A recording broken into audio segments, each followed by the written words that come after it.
kuti ndichitungamirwa handichavi pasi handichamusiyi Baba kana nzira dzenyu dzakanaka dzine ruveneko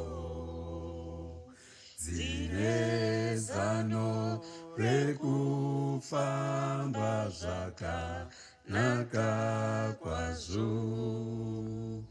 This is how you enjoy tea and bread in Zimbabwe way. Chingwa chine jamu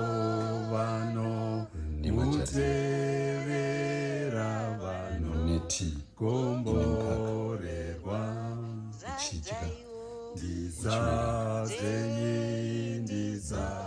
but that's not being mindful. Eat. I know. This is for TikTok purposes. Otherwise, I eat mindfully and I also eat mindfully. Join me very soon in one of my mindful practices here on TikTok. God bless. Ndakanganwa kuzoita imwe yekatriangle kana sequence wakatanga kucheka chingwa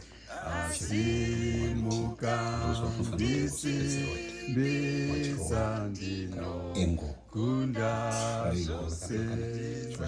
blender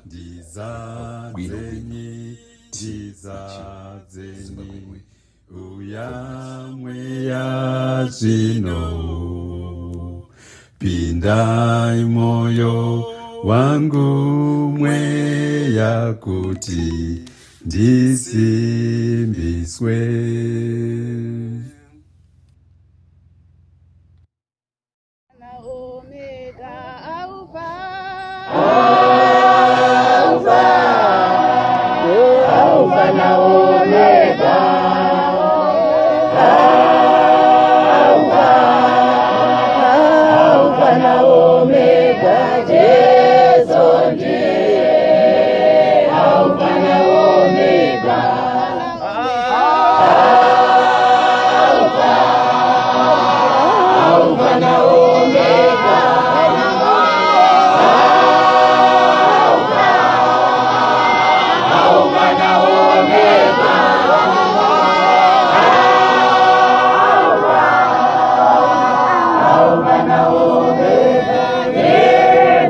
Yeah.